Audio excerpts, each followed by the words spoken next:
I know it's been quite a while since I've seen y'all here, and that is because got the goof, wasn't really feeling too great for a good week and a half, felt too tired and too drained because of it, but I am back, and now I am feeling well enough to actually make a video, although at least I thought I would continue making videos in the future. Why am I saying this? Well, let's just say I, and along with some of you probably watching this, might be taking a very unexpected and a very unwelcomed vacation to Ukraine pretty soon, and I'm not booking it myself. As a matter of fact, none of us are booking this Ukrainian vacation ourselves. It might be the US government booking it for us. I had to sign this paper when I turned 18 years old, and for the people who don't live or are not from the United States, by US law you are required to sign this paper when you turn 18 years old, and I was one of the people who had to sign it. And yeah, it might come back to bite me. So if you're unaware as to what I'm talking about, and honestly you should already be, it's,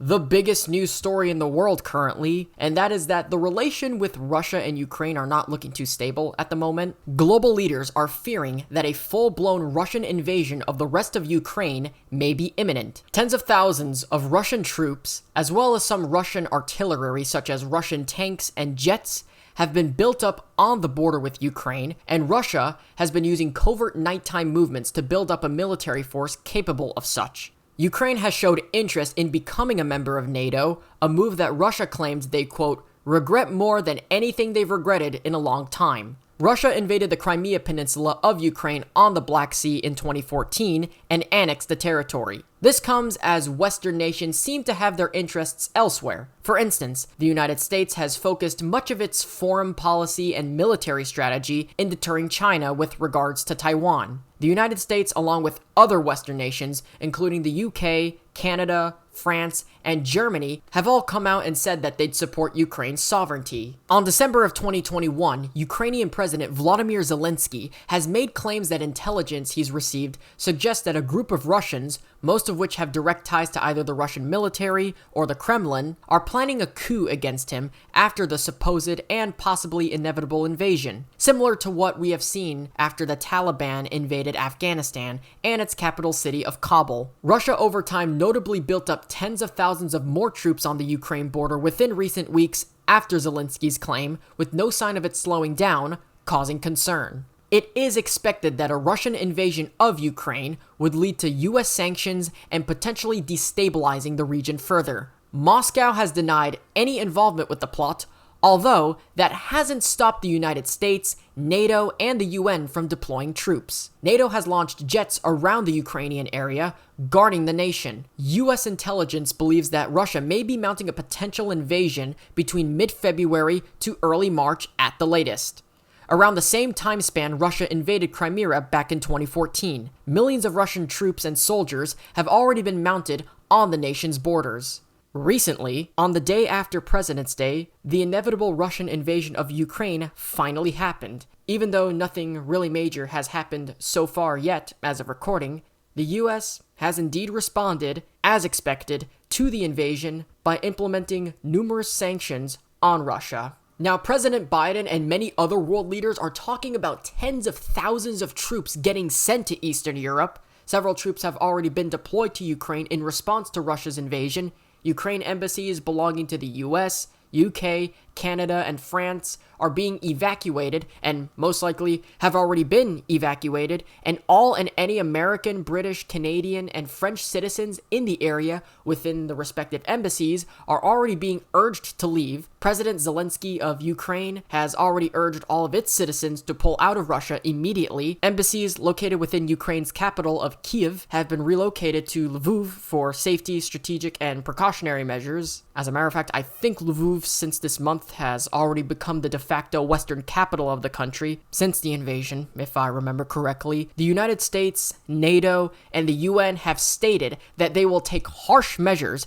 against Russia in response to any attempted invasion, or especially a complete takeover of Ukraine if it ever happens, which has led people to fear that World War III is essentially right around the corner, and that Axiom and many other young men, including some of you guys watching this, sorry to say, will be deployed to Ukraine to have to fight the conflict along with the US military and even the British, French, and Canadian military that are also there as well. Real question is, most importantly, are the Russians better than me at Call of Duty? I know they're very talented at CSGO. The memes and the jokes speak for itself. Блять, я не знаю, что за хуйня, минус 22 только снял, I know it sounds stereotypical for me to say that Russians are very good at CSGO and that they're obsessed with CSGO. From somebody whose family, well, at least through their mother's side, is of Polish and Hungarian origin, I know Poland and Hungary are not really considered Eastern Europe. They're more geographically located in Central Europe. As you can see with this map, both countries are located within Central Europe, but because both nations are considered Eastern Bloc post-Soviet Warsaw Pact nations, they hold some of the same stereotypes you would see in Eastern Bloc Europe.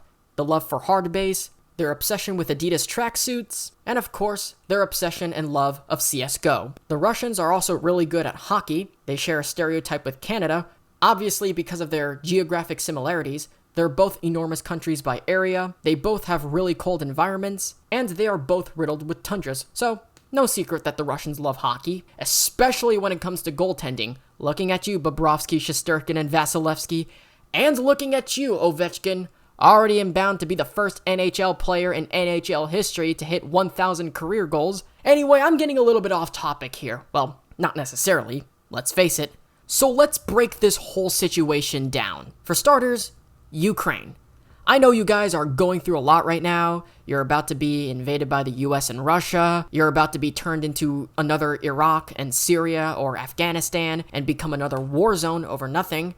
I know Russia's gonna start flexing its muscles once it invades Ukraine and takes you over and operates you as a puppet state, even though I still think this whole Ukraine's about to be taken over by Russia is a little bit far-fetched and more than likely will not happen and will never happen. Secondly, this is just a little message to the US Army, the Navy, the Marines, Air Force, Space Force, Coast Guard, the US government, because I know Joe Biden is probably ordering all of the military to basically go into recruitment mode just to prevent Ukraine from being taken over by Russia. But I just want to say one thing. Please, do not contact me. Seriously, do not contact me. Do not call me. Do not text me. Do not email me. Do not DM me. Do not mail me a letter. Do not tweet at me. Do not show up at my door. Do not show up in my DMs. Do not show up in my YouTube videos. Do not show up in my Discord server. Do not show up in my Minecraft servers. Do not fucking show up in my Call of Duty lobbies. Do not show up in my Fortnite lobbies. Do not show up in my Valorant lobbies. Do not, and I mean, do not contact me whatsoever. Don't.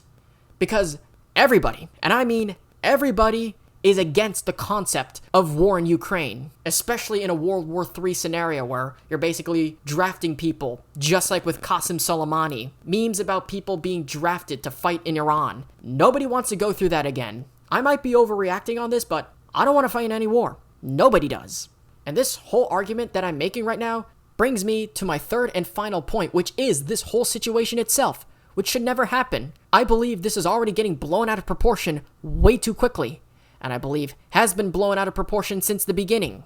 I mean, think about it. Have we not been through this same chaos before? George W. with the whole argument of weapons of mass destruction when he invaded Iraq? Mission accomplished! Dumbest excuse to invade Iraq. Weapons of mass destruction. Which, by the way, turned out to be complete bullshit from the beginning. We already saw what happened in Afghanistan last year when the Taliban finally took hold of the country after they invaded Kabul. We already see what Erdogan is doing, who, by the way, is allied with Russia, Iraq, Iran, Afghanistan, Turkey, Syria with Bashar al-Assad and chemical weapons. I mean, this is the entire Silk Road that we're seeing right now completely destabilized. 3 of which are allied with Russia. Turkey, Syria, and Iran. One funky move and it's game over. The whole Silk Road is in complete shambles. Iran, Iraq, Afghanistan, Turkey, Syria, and now Ukraine? I mean, this is the Silk Road we're talking about. We leave Afghanistan only to go into Ukraine. Now, should I be concerned about war? For me personally, kind of hard to tell. I'm hoping that no war breaks out, and I know the vast majority of you agree with me on this. We don't want war, but we don't know what's going to happen. I'm predicting that nothing too drastic is going to happen, but who knows? I might be shocked. Biden or Putin might completely surprise me. Even after this video comes out, maybe we will see World War III. Maybe we will see Ukraine get full-blown invaded and taken over. My personal opinion, I think this is probably just an overreaction, but who knows? It might happen and I might be surprised and I might come back and start freaking out. But ultimately, I do want to leave this decision up to you guys. So in the comments below, what do you think about what's going on in Ukraine? Do you think we're going to go to war? Do you not think we're going to go to war? Will Russia invade Ukraine? Is this just an overreaction? Is it a moral panic? Should we just keep calm and carry on and not worry about another global conflict? I'd like to hear each and every single one of your opinions down in the comment section below and leave me your thoughts. So as always, I will ultimately leave the discussion to you guys in the comments down below. And anyway, with that being said, thank you guys so much for watching. If you guys enjoyed, be sure to hit that like button down below. And if you're new around here, be sure to subscribe to the channel and ring the little notification bell. Be sure to follow me on all my social medias. Links are in the description below. And also, most importantly, there will also be several other links down below to all my alt tech sites, which I use outside of YouTube. Keep in mind that there will be some topics. Those videos will be exclusively on those sites because they're a little bit more lenient and they're not like all these other big tech sites which just censor you for no reason, even if you're not breaking community guidelines. It's to encourage people to make the switch from mainline tech to new tech. So all the sites that I use, BitChute, Rumble, Odyssey, the usuals, all of them will be linked in the description below. Expect to see exclusives there. Follow me on all those sites. You don't want to miss out. But anyway, as always, like, subscribe, ring notifications, and until then, take care, talk soon, and I'll see you guys in the next one. Peace.